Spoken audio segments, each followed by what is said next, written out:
Okay, good afternoon, everybody. I hope you can hear me well enough. Welcome to the Jeff Pavilion, and I'm delighted to be your host.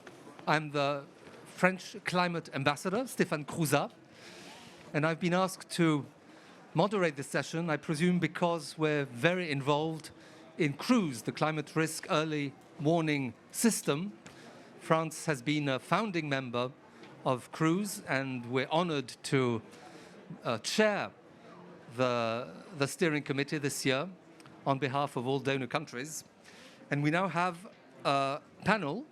Thank you very much to all our panelists who will be talking about early warnings for small island developing states, bridging the capacity gap by 2030.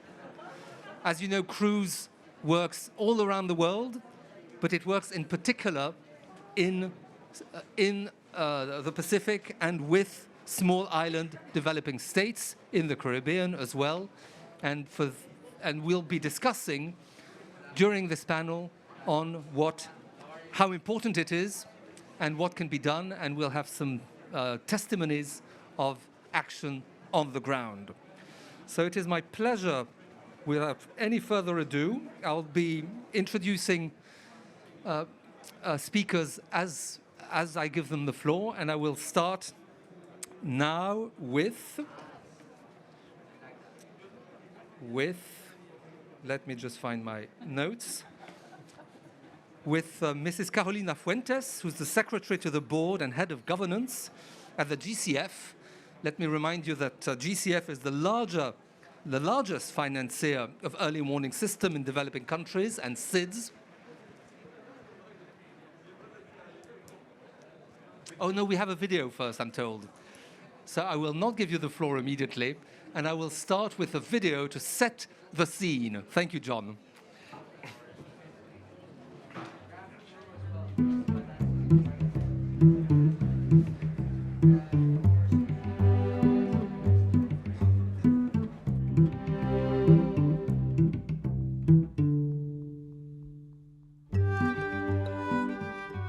The wave buoy that currently deployed in Tarawa will be the first ever wave buoy. The main objective in the wave buoy system is to try and improve the ocean forecast and as well as the coastal inundation forecast.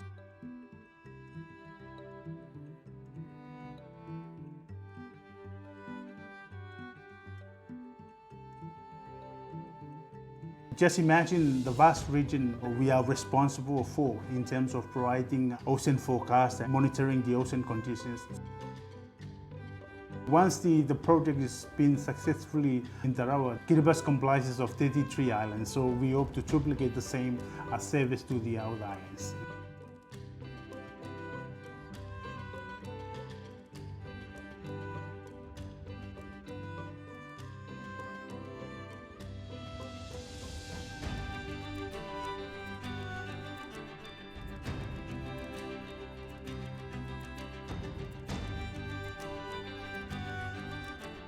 So an initiative such as CRUISE can be a powerful mechanism to help the least developed countries and the small island states adapt to climate change and the growing number of weather-related disasters. We should try and promote impact-based forecasting, because this will ensure that the data generated are used by the target audience, in particular for the various sectors that they work with.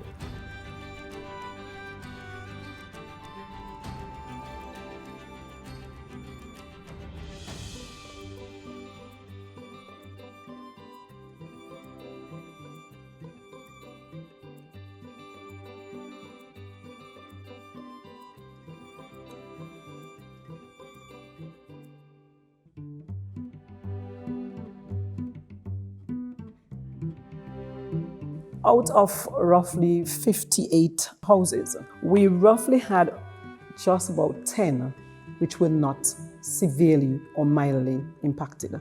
I think one of the greatest challenges to help persons to prepare, sometimes persons become complacent.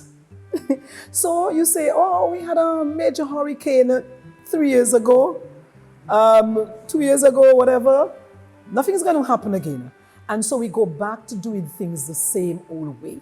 For the most part in the Caribbean, women are leading multi-generational households. Studies were done that were actually financed through the cruise. Following the 2017 season that was so devastating, they found that it was really important to understand messaging for women. They are generally aware of the logistics of managing the household, where everyone is at a given time of day, how to move people around, who would be where, who needs extra help. If we take the islands of the Indian Ocean, women are in the front line. They are the ones holding families together. They are taking care of the children in most of the time. It's really important to create solutions that respond to the problem of communities and the priorities of the communities. Most of the small island developing states lack this capacity, especially in the last mile where the information is mostly needed to be translated and used. And so that is why climate finance is so critical to our communities, to the Pacific small island developing states. And in building these early warning systems that are owned by communities, so they understand it, they drive it, they own them. Early warning systems are great, but they must go hand in hand with the investment in the communities, the investment in the country to manage and maintain and operate them. It is important as well for us to train the local communities, because these communities, they will be the one in the front line. It will be their communities that will be affected. They need to understand what early warning is all about.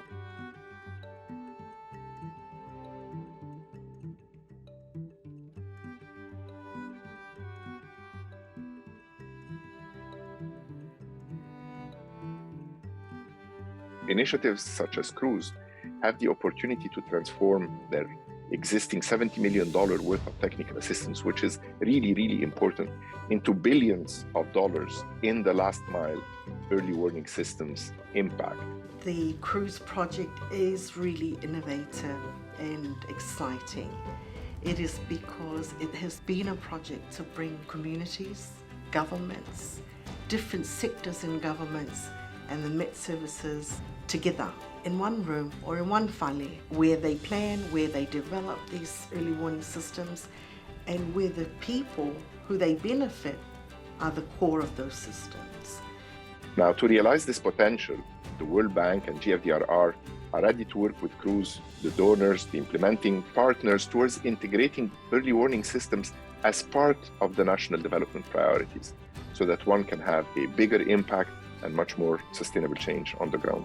Just want to acknowledge the support from Government of Canada through the Cruise project, the World Meteorological Organization. They are funding support for supporting the coastal inundation project in Gilbert.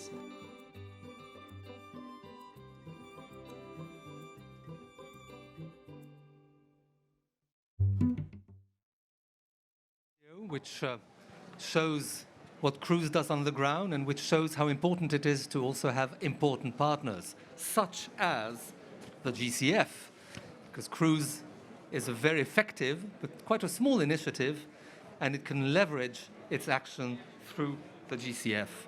And so it's my pleasure to introduce now Carolina Fuentes, who's the Secretary to the Board and Head of Governance at GCF.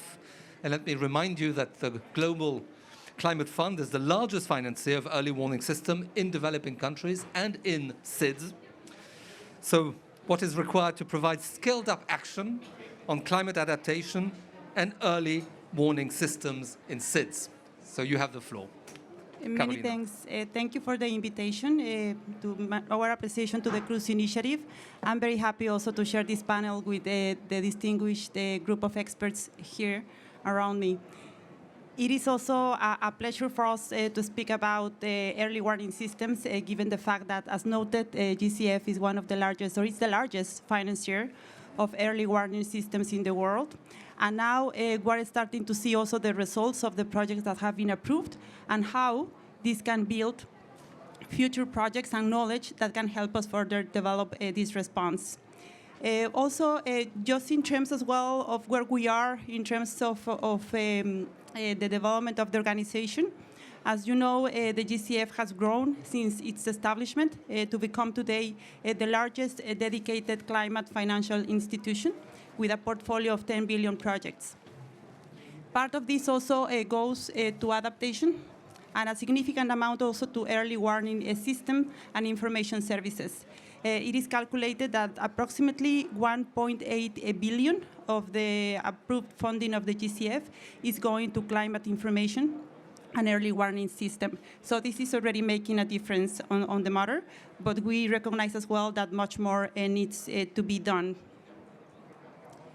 Also, this in the context of the information that we have gathered from the IPCC that points out to the fact of having a limited window of time to implement a significant response to climate change.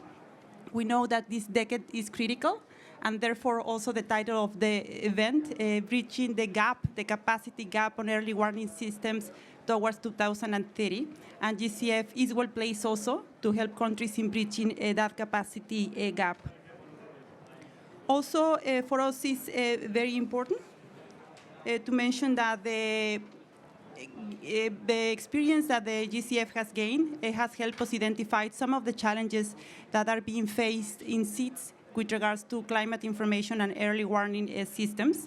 And we identify that some of the key barriers at present are the limited budgets as well to address the matter in recipient countries, the complexities of producing and disseminating climate services as well. So the uptake of climate services is not straightforward and also needs a country-specific strategy for this to be useful.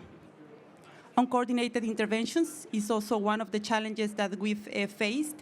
Sometimes there is support, but the lack of coordination at the national or international level is not helping make progress. And of course, market barriers that are still hindering further ambition when it comes to this subject matter. We are working with partners. Also, GCF is a partner organization, and we're very proud of that. We have a network of 112 accredited entities, and we're working with them to ramp up the response and to address the needs on climate services and early warning system. We do this through different aspects of our action, such as focusing investment on turning early warning information into early action. And also that was part of the video that we saw just setting the scene for this. We need to transform the data into input that can help inform action on the ground, and that is something that we're looking on. Also, improving communication and preparedness planning is another area of work of the GCF, and ensuring that finance covers all segments of the early warning system supply chain. It's not only focusing at making the service available, but focusing in all the value chain of the process. Also to note that to date, the funding amounts to 1.8 billion in climate services and early warning systems, as mentioned. And if we consider co-financing, this goes up to 2.2 billion. This is important as well because it's a good a bank of lessons learned and knowledge for us to continue making further progress on the matter. Something that we identify as well is the need to have more direct access entities and local entities engaging in the response when it comes to early warning system and climate services. So far, most of our projects are being undertaken by international entities, but we are promoting and fostering as well projects coming from direct access entities. As concluding remarks, just to mention that the GCF stands ready to support small island developing states so they can access resources on early warning systems and climate services, and of course in partnership with CRUZ. And we require also your help in helping us identify good projects through the country programs of small island developing states, signaling this, of course, as a priority, and identifying how the climate ambitions of SIDS countries can be transformed and translated into climate investments. We stand ready also to turn that ambition into very concrete investments and investments that have a positive climate impact. Many thanks. Thank you very much, Carolina, and thank you for all the excellent work that is being built, and with the Secretariat. John Harding is present today between GCF and Cruise. Let me just remind you that, as it happens, France both chairs Cruise Initiative this year and also is a co-president of the GCF. So we have really a vested interest in having these two funds work together. So now, could I pass the floor now to Philomena Nelson? Philomena Nelson is from the Secretariat of the Pacific Regional Environmental Program, Climate Change Resilience. And so I would like to ask you, what are the climate adaptation priorities in the Pacific, and what is required to strengthen early warning systems in that particular region, which is particularly impacted by these phenomena? Thank you very much, moderator. For the Pacific region, small island states, you know, our leaders have been consistently saying that climate change is the single greatest threat to the Pacific region, to the islands and the territories that are in the Pacific. And of course, the climate science, the climate services, you know, the data and information underpins the resilient development in the region. Yeah, it's quite critical, and we can't stress that enough, because that is the foundation of the adaptation action that are currently being undertaken in the Pacific. Unfortunately, the capacity within the region, within our national meteorological and hydrological services, is not there yet. Not only we have limited technical expertise within our national met services, but also across the community of practices that you would need to come together to design adaptation solutions for the Pacific region. I guess the point that I really want to stress, you know, in this event is that the Pacific region needs a lot of support in building the capacity of our med services staff.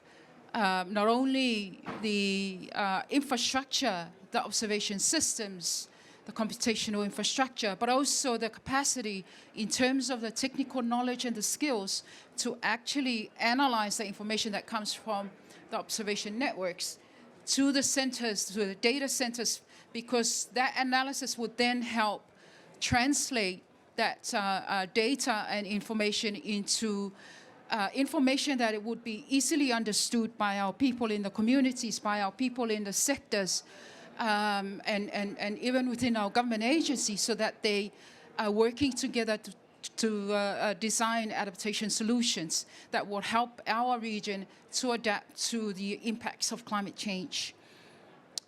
I know our region, through our meteorological and hydrological community of practice, are very supportive of the Cruise project that is currently being rolled out in a number of communities in our countries, for instance, in Samoa. And we're collaborating with the National Red Cross Societies. And I'd like to acknowledge, I can see in the front row here, representatives from IFRC. I'd like to acknowledge that partnership with them in rolling out the Cruise project in our communities to ensure that we are designing early warning systems together with our communities, with our women's groups, with our youth, with people with disability, and also with our traditional leaders, because everybody needs to be involved in designing these early warning systems. And in addition to that, they have the traditional knowledge we never had the technology that we have now. It was the traditional knowledge that they have used back in the days to know whether there is a severe weather event coming, and to know whether something might happen that might affect their lives and their safety. And so it's quite important to bring that traditional knowledge into the design of early warning system, as well as adaptation. So, moderator, I think I'll stop there for now, and I'll be more than happy to answer any questions towards the end of the session. Thank you. Thank you, moderator. Thank you very much. It's now my pleasure to pass the floor to Mr. Jagan Chapagain, who is the Secretary General of IFRC, the International Federation of the Red Cross and Red Crescent Societies. And thank you very much for participating in this event. I would like to ask you, what is the role of the Red Cross and Red Crescent Societies in national early warning systems? Thank you so much. It's great to be here. Actually, my colleagues from the Pacific started answering that question already. So thank you so much for recognizing that. As you know, as the IFRC, those of you who don't know us, we are the membership organization with the membership in 192 countries. But more importantly, in these 192 countries, we have the local units. That's close to 170,000 local units, which have roughly 14 million volunteers. And I'm giving this background because this is very important to understand our approach on the early warning, on how we actually work. So our approach in the early warning system is very much community-based approach. And that is possible because of the presence of this 170,000 local units and the volunteers. The volunteers that come from the communities, come from the women's group, come from the youth group, as my colleague was mentioning before, come from the traditional leaders who know the history and the traditions of how things work actually in the communities. So fundamentally, our approach to the early warning is community-based. And that's very, very important because the crisis and disasters, or including the health crisis, happens in the communities. And however strong global system we have put in place, that takes few days before that arrives. The first people to know and respond are always the people from the communities. And if we talk about the Pacific or the Caribbean or any other small island states, people think Australia is close by. No, I mean, it takes hours of flight from Australia to reach Samoa. How many hours? 6 hours. 6 hours. These are huge distances. So having that community center and community focus is extremely, extremely important for us. So that's why our approach, and I'm sure Mami will also talk later because we also collaborate a lot. So based on the community approach, but that needs to be, of course, contextualized. One system doesn't fit everywhere. So this must be contextualized when a particular approach is being developed in different countries. Now, the very important element of the early warning system is, of course, one is the med services you talk about. And I think you also highlighted that a lot of time the information that comes out of the med services is not understood by the communities, and when it is not understood, it's not useful. Like if you look to the CNN Weather Channel, what they say, depression, high wind, I mean, who understands that? So that needs to be translated into the language, local language, and I think we have a very successful example in Bangladesh where we collaborate with the government. So the information that comes from the Met offices, actually the Red Cross translates that into a community language, and the volunteers actually in the bicycle and the bullhorns basically get the messages to the communities. And that's the type of approach we use. Now the success of the early warning system depends also on trust. And the trust comes from two angles. One is the reliability of the messages. If the early warning system is not reliable, after second or third time, people start ignoring the warning. So the reliability is very, very important. Equally important is if the early warning is followed by early action or not. You warn, but do nothing about it. What's the point? Bomb is dropping on you, but you are doing nothing about it. Bomb drops, kills you. So it must be followed by early action, and that's where, in the IFRC, all the early warnings are associated with early action. And of course, the early action requires the trainings and development, but also it requires resources. And I was actually going to make this point. I think in some way, Carolina, you sort of preempted my comment, because a lot of time what is happening is the billions of dollars that are available don't reach the communities. And when we go to these big events, we always hear that this many billions are allocated, this many billions are placed, this many billions are being made available. But we work in the communities, and we don't see those billions. We don't see thousands, forget about billions. So I think your focus to try to work much more directly with the local actors, like the Red Cross, Red Crescent, and many other civil society organizations, it's very right, it's very timely that you are taking this approach. Because frankly, sometimes I really wonder, where all these billions go? This is my 4th COP I was talking to you earlier. And every COP has allocated billions. Where are those billions? So I think getting the resources as directly as possible to the communities, and I can assure you, communities know how to manage money. We don't need complicated systems in New York and Geneva. They know how to manage it. So this point I really, really wanted to highlight. And finally, I think I also wanted to highlight the work we have been doing with crews. I think that's very important. We did do a very interesting study in the Pacific and few other countries. And that study we did together with the crews actually reinforced this message of the importance of the communities, importance of community-based early warning system, and the importance of early action following the early warning. So also really wanted to sort of highlight that partnership we have. So let me stop here, and then very happy to take questions afterwards. Thank you. Thank you very much, Jagan. Now it's my pleasure to speak to one of our speakers who's on a Zoom link, I hope.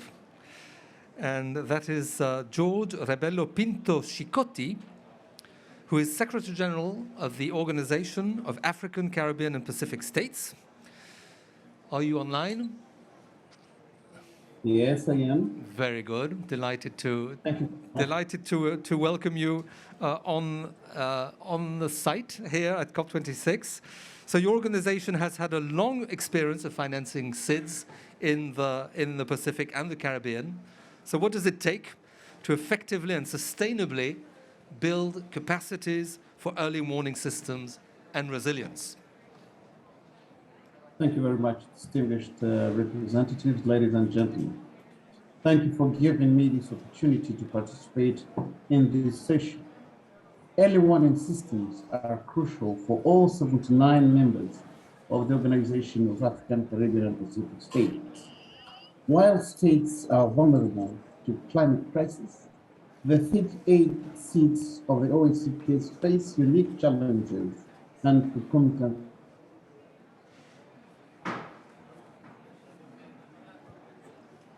Can we get our speaker back?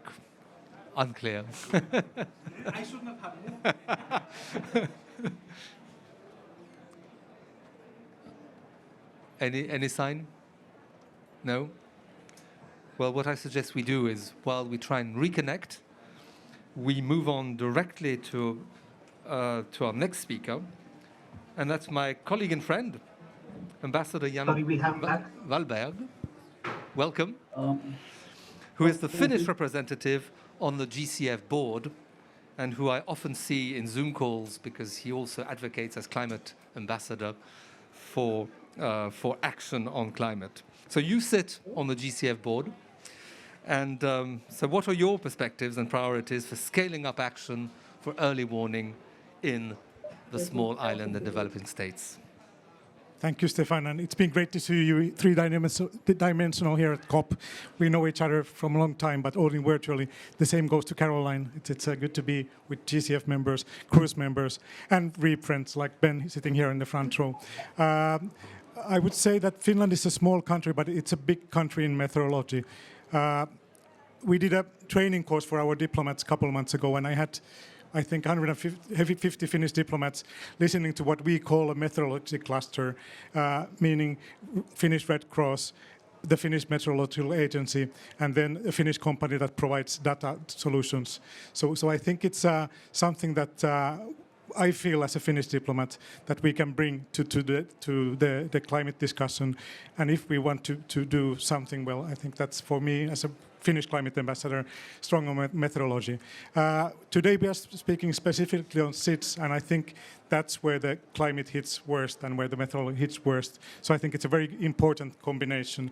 I was having a very good discussion with it's CCC, it's a CARICOM Community Climate Action Center, and I just learned that they have made an MOU with the Nordic countries a couple of years ago, and climate change is there at the top of the agenda. So we started already discussions that what could we do as Nordics, because I think Finland acting alone is a small actor, but the Nordics together perhaps. So there's already discussion going on with the Caribbean, and also. I'll explain it later, but we had good discussions also with the Pacifics, more related to the finance ministries, because we have been launching a finance ministers climate coalition, and there are 6 Pacific members, and we are talking about capacity training at the Pacifics for finance ministries. But obviously, I think it has a link to all climate action if you capacitate finance ministries. So just to kind of kick off, saying that we have a lot of kind of a climate agenda, and it's quite concrete, and I think. This is what can be and should be and could be the Finnish contribution. In REAP, I think we are looking for partners and synergies. Like I mentioned, it's alone we are small, but kind of I think I see a similar structure in REAP as in the Finnish methodology cluster, humanitarian development and climate. So we need to kind of combine the early warning and early action and go from the first mile to the last mile. And one partnership I've been experiencing here a lot, and they always laugh, I'm the quota Nordic climate ambassador, because in the discussions on gender equality, women and girls, disabilities inclusiveness I've been having here at COP, I'm quite often the only male in the panel. But I think these are important matters in methodology, like disability inclusion. Early warning is different for if you are disabled. So I think that's also a very important topic that we can bring as Finland to kind of early warning and early action. Is kind of a inclusive climate action, taking everybody on board and then leaving no one behind. I mentioned the Finance Ministers Coalition. This goes a little bit beyond methodology, but I think it's important from COP. Yesterday was Adaptation Day, and then we are already like 10 countries now that form a champions group on adaptation finance. And in a way, it's a response to the Secretary General's call of having a balanced climate finance, have equal financing for adaptation. And I think it's the 3 Nordics, Finland, Sweden, Denmark, UK, Netherlands, Ireland, and Germany has also joined us before. And yesterday it was Italy, Australia, and New Zealand. And I think it's very important that we have this acknowledgement that adaptation finance matters, and we need to be stronger in adaptation finance. It has a direct link to methodology and early warning and early action. We will host a meeting in Lahti in 5 weeks. I don't know how we'll pull that after a tiring COP, but the idea is to launch kind of a Lahti dialogues, and that would be a series of dialogues towards from a European COP26 towards an African COP27, where adaptation will be, I think, even bigger theme. And this would be very interesting also to explore with you, with REAP and Cruz and GCF. Could we bring some dialogue in early warning and early action to these Lahti dialogues that we plan to have during the span of next year? The physical meeting in Lahti, that will be 13th of December, but that's only a kickoff for a process. I think I will leave it here for the moment. Thanks, Stefan. Thank you very much, Jan. Now, have we got our speaker? Yes, very good. So I think George Rebelo Pinto Chicote is back online. Let me remind you that he's the Secretary General of the Organization of African, Caribbean, and Pacific States. And you have the floor.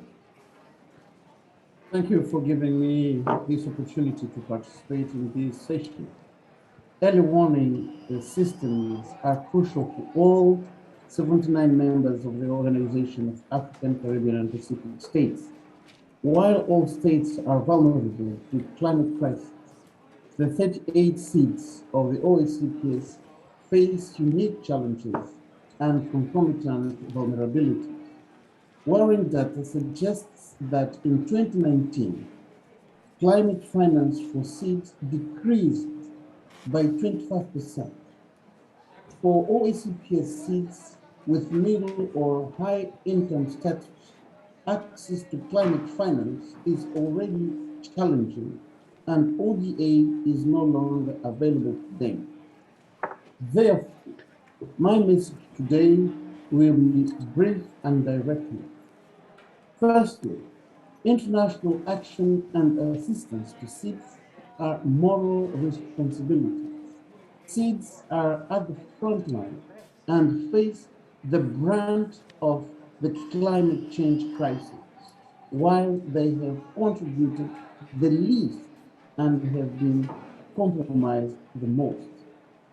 This calls for a universal understanding and acceptance of SIDS vulnerabilities due to their acute exposure to both natural and exogenous shocks beyond their control, coupled with the high cost of international debt servicing, as well as their limited ability to adequately respond to exogenous catastrophic events.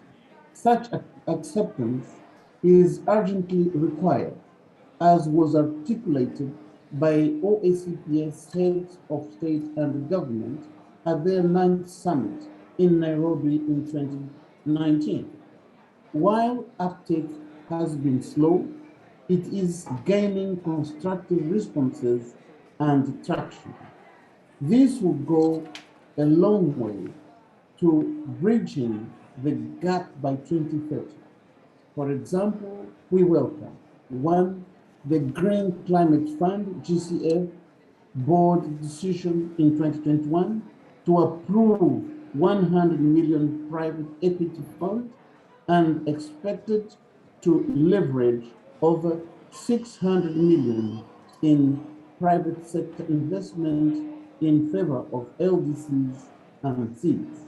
Two, GCF initiatives such as the Project Preparation Facility, PPF, the Simplified Application Process, SAP, and the Direct Access Entities, DAA,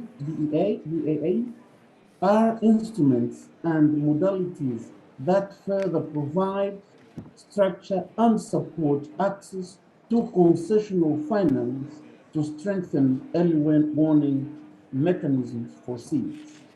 Three, the establishment of a resilience sustainability trust by the IMF in 2021 allows wealthy countries to channel some of their special drawing rights to more vulnerable countries, including vulnerable income countries gravely hit by the COVID-19 pandemic. Similar initiatives need to be considered for those countries being gravely hit by the climate crisis. These initiatives are progressive and will contribute to bridging the funding gap and the gap for strengthening early warning systems, since these are funds to be delivered to SIDS on terms which are in the form of grants. The OACPS SIDS face regular extreme climate, weather, and gas hard events. Strengthened early warning mechanisms are an excellent preemptive strategy. In addition, it is an invaluable management support tool to save lives, livelihoods, and safeguard decades of green and blue economy, as well as financial investments. I want to share that the OACPS Secretariat is in the final stages of its application to become a delivery partner of the GCF. A positive outcome will realize a new strategic partnership with the GCF, which will also complement the OACP's ongoing partnerships with the EU and GFDRR, CRUISE, and relevant UN agencies. It is my hope that this North-South institutional strategy to close the gap will ensure collaboration and commitment towards improved understanding of OACP's SIDS vulnerabilities, allowing for a removal of all barriers and obstacles for SIDS to gain enhanced access to climate finance for adaptation and mitigation. This is key for SIDS to give that climate change is their single greatest existential threat. I thank you, gentlemen. Thank you very much for your intervention. And I think we have another speaker who is connected through Zoom. Is that the case? We have Adele Young from Trinidad and Tobago. Can we make sure that she is there? Yes, very good. Wonderful to see you. So you're the coordinator of the Early Warning Systems Young Professionals Group. And so we'd be very interested to find out your perspective on how can we scale up finance and action in early warning systems in SIDS. Yes, so thank you. Distinguished guests, speakers, and participants, it's a pleasure to be invited to be part of this panel today. Today, I wear 3 hats. One, as a citizen of a small island developing state, as an early career researcher, and as a member of the Water Youth Network's Early Warning Systems Young Professionals Group. As a network, our goal is to create a space for exchange that stimulates and motivates the next generation of professionals. We've discussed that small island states are some of the most vulnerable to climate-related disasters. And much has already been said about what needs to be scaled up, but we believe in the power of solutions that the current and next generation can bring to scaling up early warning systems in the SIDS. We are the future. No, literally, we are the future. By 2030, many of us will be mid-career, and building capacity starts now. Young professionals have an eagerness to have real impact. Our ever-growing skill sets and our growing interdisciplinary networks are already supporting national meteorological, hydrological, DRR agencies, national services, NGOs, and research institutes, and many others are in training. I completed my MSc on a SIDS fellowship in the Netherlands, and now as an early career researcher, I understand the need to close the gap between science and practice. But like other young professionals in the small island developing states, I wonder, will I have the support and opportunities to incorporate my ideas into existing national and regional systems? Or will I face a business as usual approach? Alternatively, I think, yes, we do need to scale up, but we also need to scale down solutions to meet our geographically smaller countries, our data limitations, and the multiple hazards and compounding risks that we face, and also our economic barriers. Therefore, we cannot just copy and paste solutions. They must be adapted to the local context. And whether it's with the latest technology or the latest research, young professionals, and in particular young people living in these risk-prone areas, can contribute to improving warnings, preparedness, and response. We just need to give them the space and the opportunity to have real impact. But we cannot do it alone. As young professionals, we need mentoring, guidance, and encouragement from our senior leaders, managers, and fellow professionals. Only through this way can we jointly integrate and create the change that we know is possible. We also need access to jobs that value our skills and continuous knowledge exchange and networking opportunities to help us bridge science, policy, and practice. So now, I've been fortunate to have education, but there's so many who do not have a voice in the very solutions that are meant to protect them.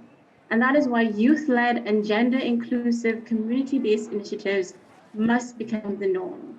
These encourage out-of-the-box thinking and the integration of local knowledge for the co-creation of early warning systems for the next generation of communicators and innovators. As a citizen and a member of a community, I've experienced firsthand just how important it is to have warnings that translate into clear early action. So not only do we need to make formal education accessible, but also informal education that provides bottom-up, inclusive, interdisciplinary working. Now, I'll put my youth hat back on. We encourage and we recognize the many initiatives that are already supporting youth and young professional capacity. So GWP, WMO, Anticipation Hub, GFGRR, GCF, IFRC, and the Cruise Initiative. We want to see these continue to expand along with additional support for youth-led networks, startups, volunteers, and community initiatives, because investing in us is an investment in the future. So in the words of Buju Banton, we know it's not an easy road, but together we can champion people-centered, innovative solutions that integrate policy and institutional change and empower communities to act ahead of time. So whether we're scaling up or we're scaling down, we call on international and local organizations and governments and donors to work with young professionals, students, youths, and communities to bridge the gap up to and beyond 2030. Thank you. Thank you very much for your intervention. And we have one final speaker before we give the floor to the audience, should you have any questions. And it's now my pleasure to introduce Mrs. Mami Mitsutori, who's the Special Representative of the Secretary General for Disaster Risk Reduction. So you are the custodian of the Sendai Framework for Disaster Risk Reduction, which is, as you all know, a key mechanism to support countries build their resilience to disasters and the framework to ensure effective early warning systems. So tell us about your views on the matter. Thank you very much, Ambassador. It's always challenging to be the last person to speak after a very good panel, but I'll try to bring in some new perspectives, but reinforce what has already been said. So as the moderator, Ambassador, has kindly mentioned, Sendai Framework is about disaster risk reduction. It was adopted in 2015, and there's an anecdote. So during the consultation, negotiation in Japan in March of 2015, there was a big hurricane that hit Vanuatu. And Vanuatu was on the eve of graduating from LDC status, and they were pushed back for 5 years. 5 years after all the development gains. So it is a crucial matter for LDC SIDS, but even after graduation, it's not easy, because we saw a representative from Dominica in 2017, the Atlantic hurricane season. 240% of their GDP was wiped out by one single hurricane. How do you build back better or even build back from that? And this is where early warning, early action is so important. One of the 7 global targets of the Sendai Framework is to enhance access to early warning system and enhance information about risk. And we get the data from the member states. Now, early warning, early action is working, because another global target is to reduce mortality from disasters, and it has been reduced. largely because thanks to initiatives like CRUISE, which expands the network of early warning system. And actually, because the SIDS are so vulnerable, they know where they are. And so they were the first to join the Paris Agreement. And also in domestic policies, as we have heard from our colleague, they already know how to combine climate adaptation data, disaster risk reduction data, and link it to sustainable development data. They do this better than any other country in the world. Also, the Caribbean, they had the very first financial instrument in the guise of CRIPS, the Caribbean Catastrophe Risk Insurance Facility. And also many island nations, they have very comprehensive multi-hazard early warning systems. But the challenge is still there. I said that the member states submit data to us, to the Sendai framework, and this is the target A, B, C, D, F, G. Now, half of the SIDS, 38 SIDS globally, and half of them are starting to give us data. This is, you can see it as half empty, half full, but anyway, half. And some of them, including Fiji and Marshall Islands, have self-estimated their early warning system, saying that it is quite comprehensive, looking at it, at all the hazards that they are prone to. They say, okay, of all the hazards we are prone to, we have covered this much. And they give themselves quite high marks. Also, countries like Trinidad Tobago and also Vanuatu, they are saying that not only the national, but the local governments are also starting to have early warning system planning. So we're doing quite well, but there are still a lot of challenges, as we heard from my colleague. So a lot of them has already been said, but let me just summarize them in 4, which I think are important. Investment in data. Investment in data of what are your climate risk currently and future, but investment in data in what was your historical loss and damages from disasters. You need to know that. And this is important to have a truly multi-hazard early warning system.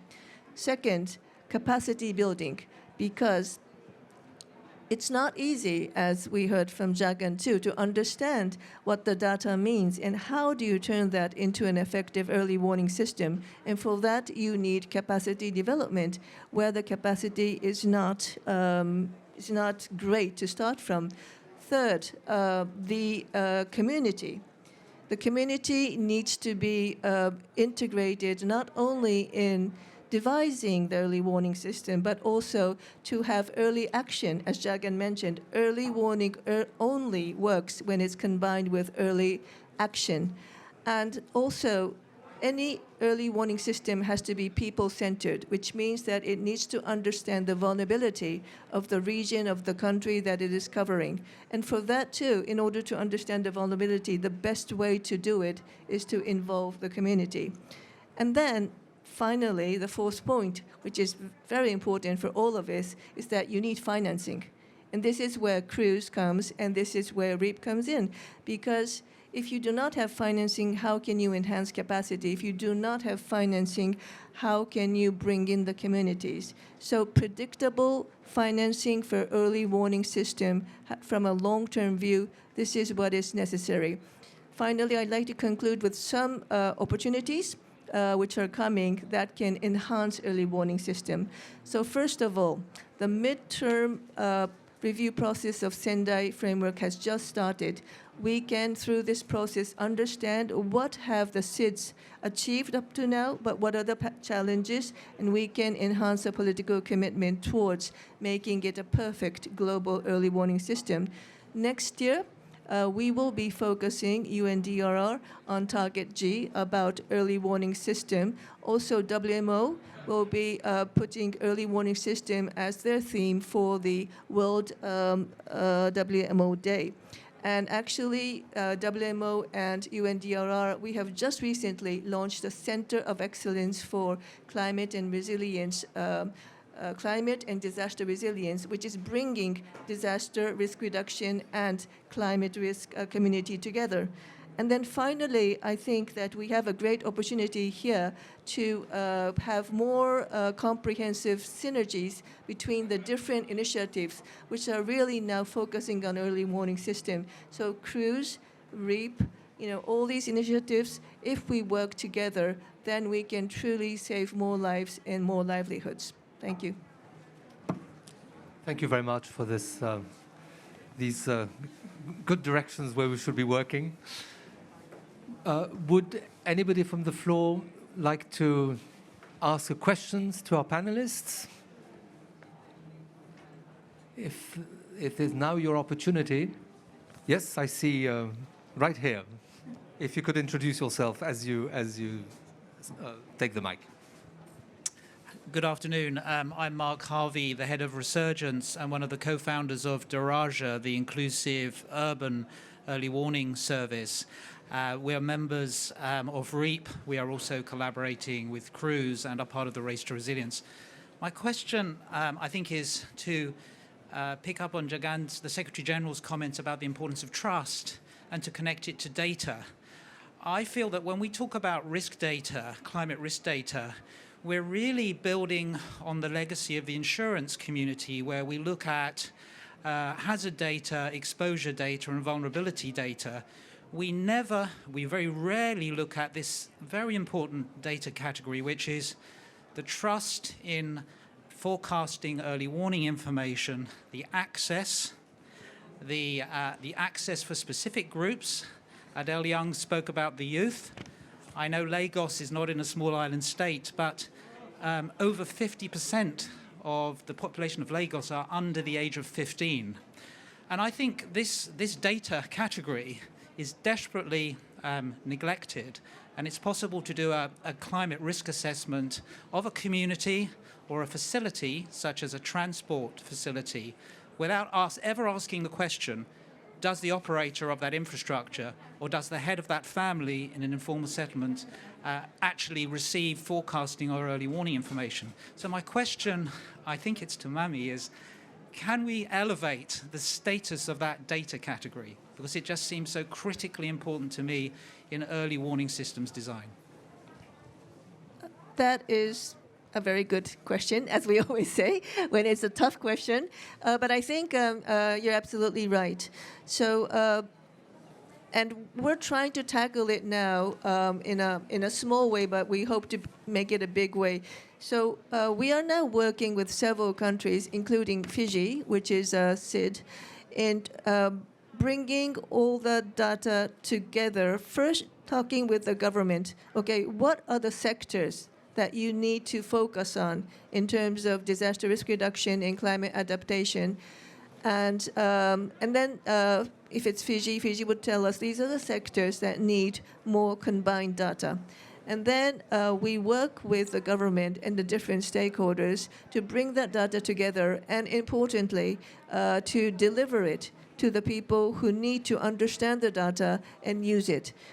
This is a rather diligent, not a very fashionable, it's not, sensational way of doing things, but exactly as you said, if that data, and also the way that the data should be interpreted and brought into the policy, right, in the decision, then it doesn't work, because we talk a lot about informed policy, informed decision, but it's not that easy to understand and interpret it to the policy and in the sector, but that's what we're doing.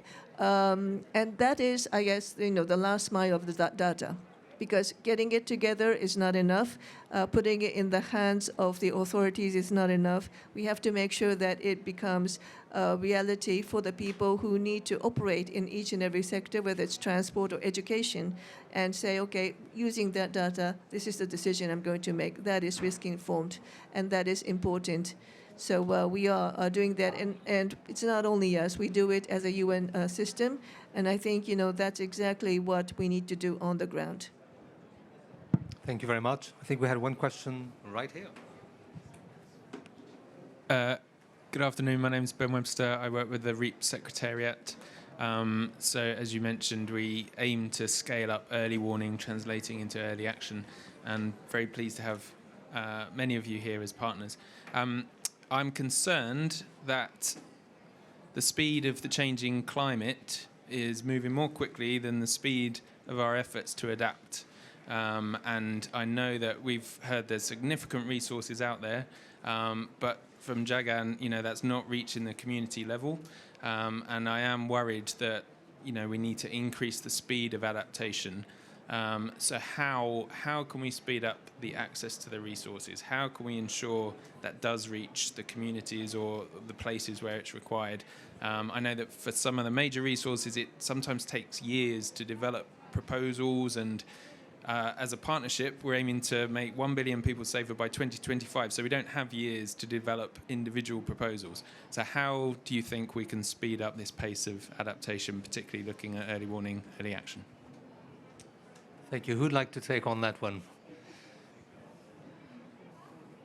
Maybe Jagan, do you want? Or yeah, Carolina, please.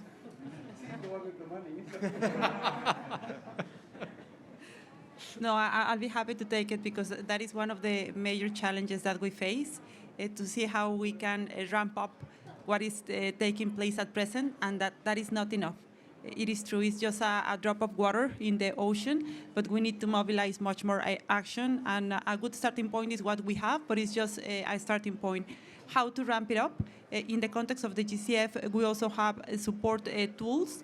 Before a funding proposal is developed, we can support countries in creating the conditions as well for them to have stronger institutions and more capacities to develop funding proposals. So that is a step before and prior to submitting a funding proposal on early warning systems, making sure that we identify the capacity gaps at the country level and that those gaps are addressed.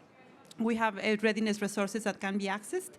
We also have a project preparation facility that can support with up to $1.5 million for the preparation of assessments and studies that are required, technical studies for the full concept development and the submission of a funding proposal to the GCF.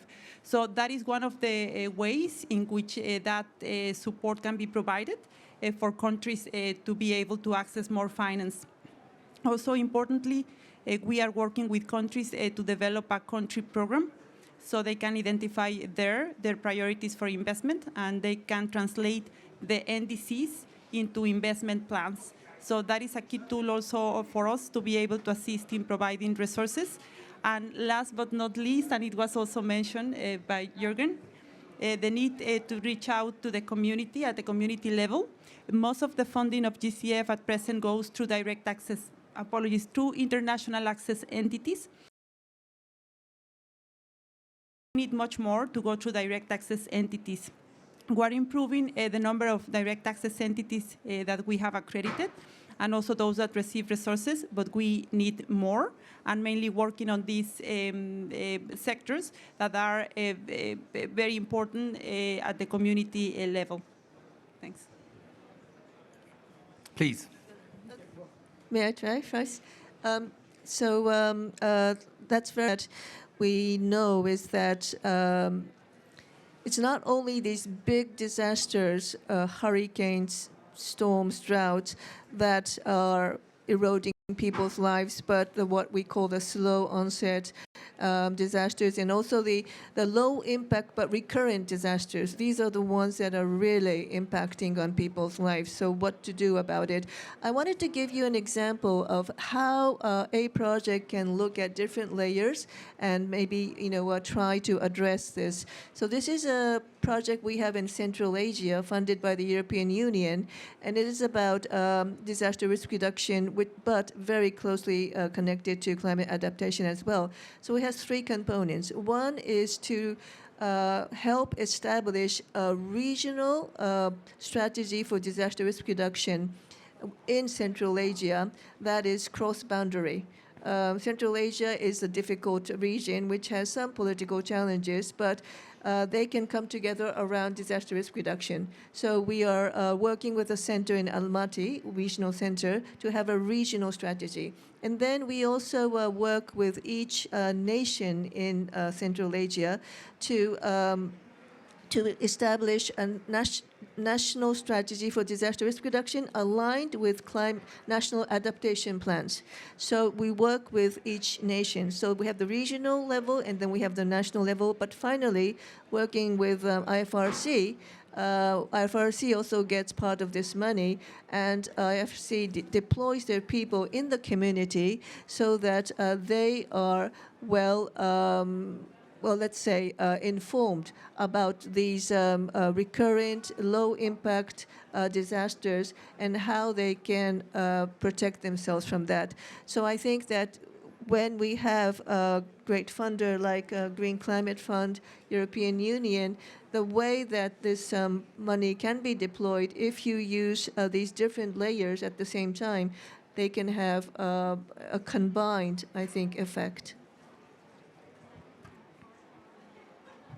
No, just to add on that, and Ben, it's a great question, and I know you are under pressure to deliver $1 billion.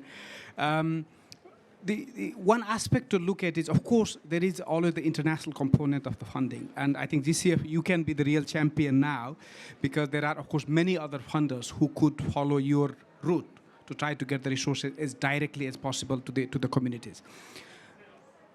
But the international component of the funding alone, we will never reach those numbers.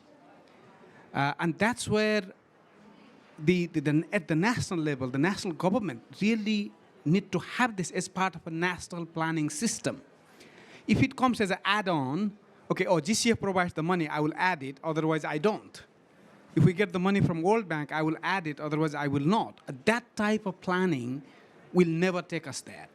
So it's extremely important to make it part of the national, local planning system. So that's really one important element.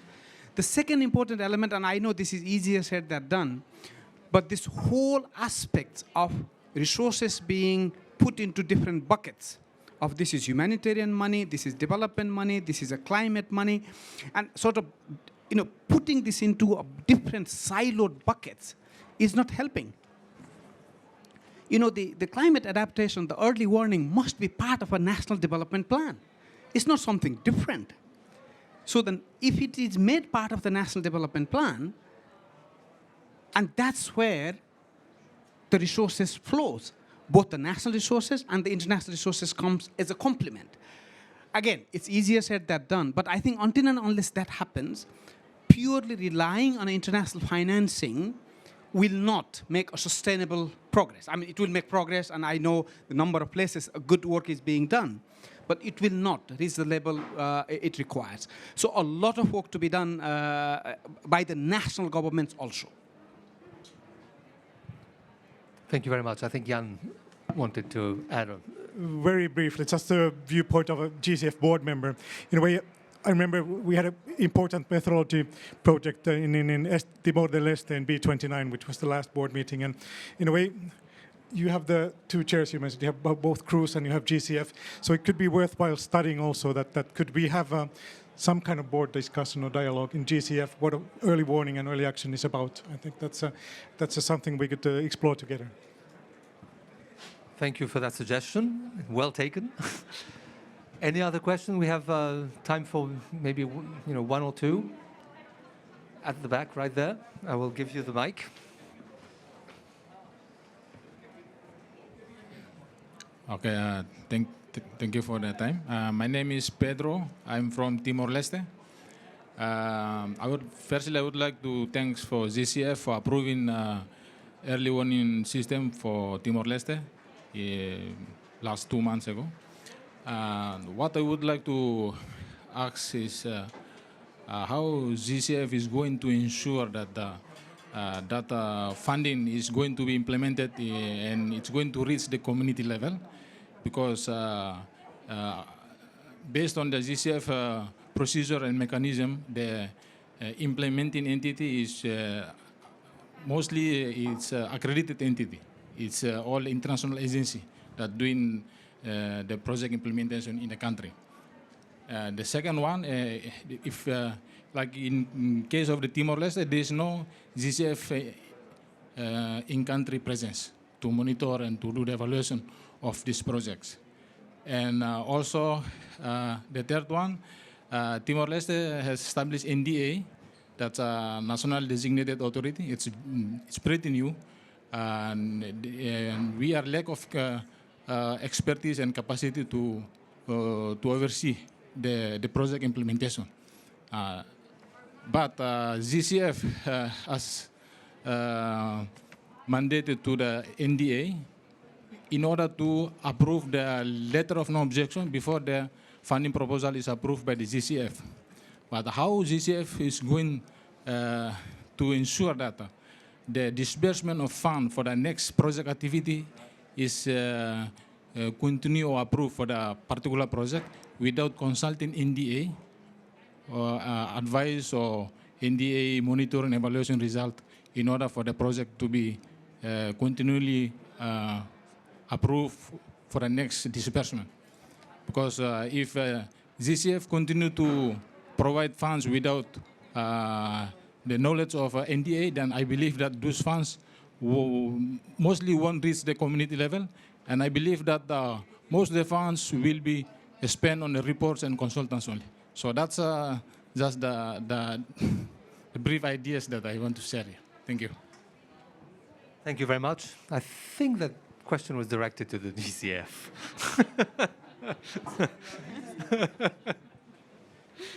No, many thanks, Pedro, and congratulations to Timor-Leste for the project recently approved by the board, and we have Jan here as well. So the board approves funding proposals, and this was very good news as well. Congratulations on that. With regards to your question on the implementation of the project, when the project is designed, there is already an implementation plan, and that implementation plan is also in accordance with the disbursement, scheduled disbursement of the subsequent payments in accordance with the funding proposal amount that has been approved by the board. That also is subject to the annual performance report that the accredited entity needs to submit on the implementation of the project. And of course, in the project design, also one of the requirements, given the fact that the GCF is a country-driven fund, the entity needs to be in direct contact and close communication with the NDA throughout the implementation of the project as well. That needs also to come through in the performance reports for subsequent disbursements as well to be made. But that close communication between the NDA and the entity needs to take place, given the fact that we have a country ownership mandate. That is key for us. And now with regards to NDA capacity, also, that is one of the aspects supported by the readiness program in case of capacity requirements to further strengthen the institutions at the national level. I hope that addresses the question, and of course, I'm available separately as needed. Thank you very much. Is there a final question? Maybe I might have one final question, which would be for perhaps one of the speakers who haven't yet spoken, is give us a very concrete example of an early warning system that actually worked. Because we very often say early warning saves lives. Well, just give us an example of something that saved lives and why. So maybe if you have an idea to share with us, the mic. Yeah, thank you for that question. And it's an important question because a lot of us are from different countries, we have different systems and different ways of doing it. But in island communities, for example, the country I'm from is Samoa, we use this mix of different technology and as well as setups in our villages. We have 262 villages in our island, yeah? And so we use a mix of SMS, through mass broadcast. We use sirens. We use church bells because we have more than 5 churches per village. So you can do the math on how many churches we have in our 262 villages. We also use traditional leadership within our villages. So there are standard operating procedures for the different hazards because the response to a tsunami is very different from a response to a cyclone or a storm or a flooding, right? And so the standard operating procedures and how we consolidate the different means of getting the information out is different from hazard to hazard. The thing is I want to stress is that setting up an early warning system with communities and the different groupings within the community and in government, that's just one aspect of doing it, right? The most important thing is testing through your simulations. And that's something that we are doing in Samoa through the cruise project. You do run your simulations, and not just a one-off simulation. It has to be regularly done, and that's working for us. It has saved lives in the tsunami in 2009, for instance. It has saved lives in 2012 when we were hit by Cyclone Evan that, destroyed a number of infrastructure in our country, and a few people have died from that. And as well as cyclones that affected my country of Samoa in the last couple of years. So that is working for us. It's important that you do those simulations, those live drills to test out how people evacuate from their houses or wherever they are, whether they're in the farm, in the plantation, or whether they're fishing, or whether they're working in town. Yeah? So that's important. Thank you. Thank you very much for that very concrete example of how this works and why it's so important that we go on working in this field. So I got quite a lot out of that discussion. I liked Mami's presentation of investing in data, investing in capacity building, investing in community, people-centered approaches, and that was really throughout the speakers. There was much focus on that, and of course, last but not least, money, money, money. And we do have funds. We have funds through cruise. We have huge funds that can be leveraged through the GCF, but we have to make sure that they reach people on the ground through the last SMS that they will get in order to have lives saved. So thank you very much to all our panelists for participating, and thank you for this pavilion, for organizing it, for all the participants. Thank you.